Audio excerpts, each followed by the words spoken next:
ده شال 3 كور انفرادات، وعصام بيوسع لنفسه كويس من حماده يونس. حماده اضطر يعطله في وجهه نظر طبعا بريتو باللويجي انها ضربه جزاء،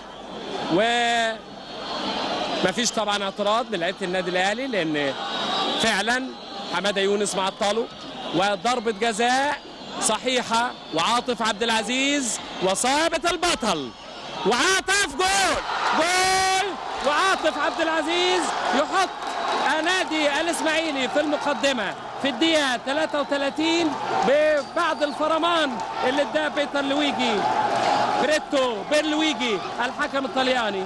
ضربه جزاء صحيحه في الدقيقه 33 يجيب منها عاطف عبد العزيز، يرفع رصيده من الاهداف للرقم 4. كان جاب جول في المحله وجولين من فاولات في المقاولين واسوان. النهارده عاطف عبد العزيز يجيب الجول الرابع ليه، وجول حاسم من ضربه جزاء. اهو عاطف بيحطها على شمال ثابت بالخبره طار معاها، لمست ايده انما تخش جوه الجول.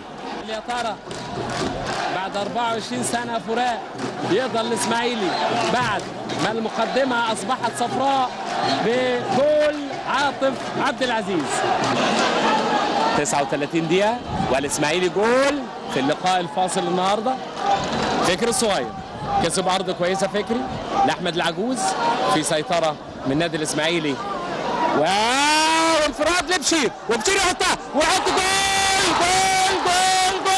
بشير عبد الصمد. يا سلام يا بشير، يا سلام يا بشير، تستحق يا ابني والله، مش ممكن. بشير عبد الصمد توقيفه حلوه جدا ويحطها بشماله على شمال ثابت البطل. أقدام لاعبي الإسماعيلي كانت أكثر ترددا حتى الربع ساعة الأخير الذي حققوا فيه فوزا ساحقا، وذلك عندما انفتح دفاع الأهلي عن آخره وانهار لاعبوه أمام الهجوم الإسماعيلي. بجول ثاني جميل جدا، هو جاب الجول الثاني يوم الكروم، والنهارده يجيب الجول الثاني يوم النادي الأهلي.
إن لحظات الفرحة للاعبين والجمهور سوف تظل عالقة في الأذهان. كانت كاميرا تلفزيون القناة تنفعل وتتفاعل مع هؤلاء اللاعبين من نجوم الإسماعيلي الذين شقوا طريقهم صعبا وطويلا، كأنهم يتسلقون قمة جبل الأشم للوصول إلى بطولة الدوري من أجل تحقيق الأمل العزيز للإسماعيلية بعد انتظار دام 24 عاما.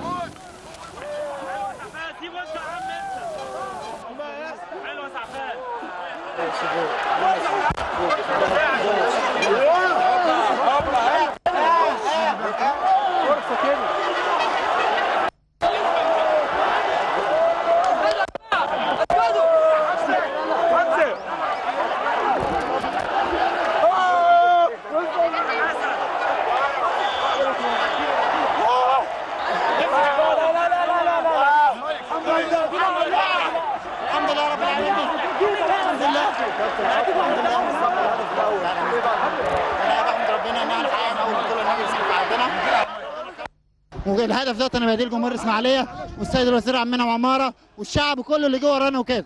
الف مبروك. الله يبارك فيك كابتن. كابتن احمد رزق تقول ايه لجماهيرنا؟ الحمد لله الحمد لله، ده مجهود سنه بحالها كامله، وبصراحه كلنا تعبنا وربنا بعد مجهودنا ده كله وربنا ادانا الدوري والحمد لله، وبنهديه لعماره وبنهديه لجمهور الاسماعيليه اللي واقف معانا من اول ماتش في الدوري لغايه اخر ماتش، ومشكرين قوي الاسماعيليه والجمهور المحله، وشكرا قوي. الف مبروك. الله يبارك. ادهم الناس شغاله معاك ورايا ما تجيش يلا ادهم السلاحدار تقول ايه بعد المباراه؟ الحمد لله وإن ينصركم الله فلا غالب لكم. الف مبروك. لأنهم عايزين نلعب في مصر هنلعب هنا، وإن الله لا يضيع أجر من أحسن عمل، والحمد لله الدوري ده كله للدراويش الحمد لله. الف مبروك. الله يبارك فيك. بسم الله الرحمن الرحيم. الحمد لله اللي احنا كسبنا طبعا بفضل ربنا والجمهور.